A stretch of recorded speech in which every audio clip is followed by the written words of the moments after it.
Blizzard has been in an odd place as of late, with its massive layoffs of nearly 800 employees, its lack of planned releases in 2019, and the fact that it won't be attending Gamescom this year in order to work on games.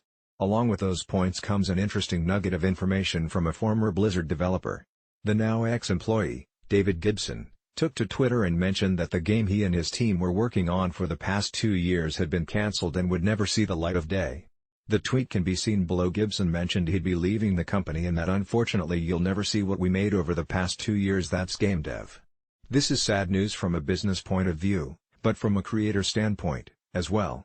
Putting 2 years into a project that would never be released is likely disheartening, and it's a shame it was cancelled, but this is a common occurrence in the games industry.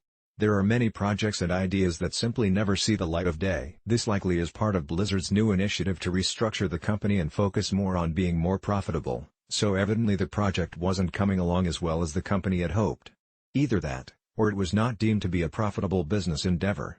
It could also be that the idea simply wasn't working out to the original vision, which can cause studios to scrap content and head back to the drawing board. We'll likely never know for sure.